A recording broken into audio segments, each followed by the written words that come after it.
What would you do if the future you built in your heart was stolen by the people you trusted most? I'm Ethan, and that's the question that's haunted me for months, ever since the day Mom sat me down and told me the truth. Dad was gone, taken by a heart attack that came out of nowhere, and with him went the stability I'd always known. I was 18, a senior in high school, dreaming of college, of studying engineering, of building things that could change the world. But Mom had other plans, and they didn't include me. It started with small signs. After Dad's funeral, Mom grew distant, her eyes hollow, her voice sharp. My sister Lily, 2 years older, was her anchor. Lily, with her charm and her endless need for attention, had always been Mom's favorite. I didn't mind much growing up. Dad balanced things out, always there with a quiet nod or a proud pat on my shoulder when I fixed something around the house or aced a math test. But without him, the house felt like a stage, and Lily was the star. I found out about the college fund by accident. I'd been accepted to my dream school, a state university with a stellar engineering program. I was checking the account Dad had set up for me, the one he'd been adding to since I was a kid, when I saw the balance, zero. My stomach dropped. I confronted Mom that night, my hands shaking as I held the bank statement. She didn't even flinch. "I gave it to Lily," she said, her voice flat. "She needed it more. She's starting her business, Ethan. You'll figure something out." Figure something out? That fund was my future $40,000, every penny Dad had saved for me.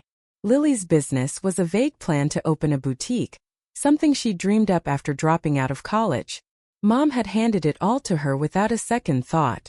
I stared at her, waiting for an explanation, an apology, anything. But she just turned away like I was the one being unreasonable. I tried to talk to Lily. She was in her room, surrounded by sketches of dresses and fabric swatches, her face glowing with excitement. "Ethan, this is my chance," she said, barely looking up. "You're smart. You'll get scholarships or something." Her words stung, not because she was wrong but because she didn't care. I was her brother, not her rival, but it felt like I'd been erased. The betrayal burned. I'd always been the responsible one, the one who helped Dad fix the car, who studied late into the night, who never asked for much. And now my own family had turned their backs on me. I could have fought harder, demanded they reconsider, but something in me snapped. I was done begging for scraps of their love. I packed a bag that night. My laptop, a few clothes, the old watch Dad gave me before he died. I left a note on the kitchen table. "I'm going to make my own way. Don't look for me." I didn't know where I was headed, but I knew I couldn't stay in that house, suffocating under Mom's indifference and Lily's selfishness. The first few weeks were brutal.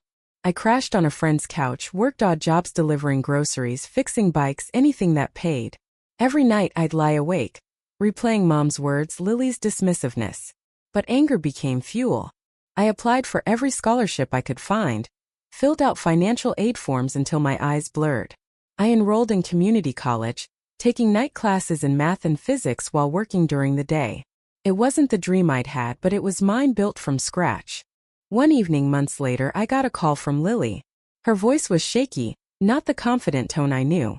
The boutique had failed. The money was gone, wasted on bad investments and her own inexperience. She was sorry, she said, for everything. Mom was a wreck, regretting what she'd done. They wanted me to come home. I listened, my heart pounding, but I felt no urge to go back. Their apologies couldn't undo the choice they'd made. "I'm not coming back," I told her, my voice steady. "I'm building something better." I hung up, and for the first time I felt free. Not from anger, but from the weight of their expectations, their failures. I wasn't just Ethan, the overlooked son, anymore. I was Ethan, the one who kept going. Now, a year later, I'm still in community college, saving every penny for university.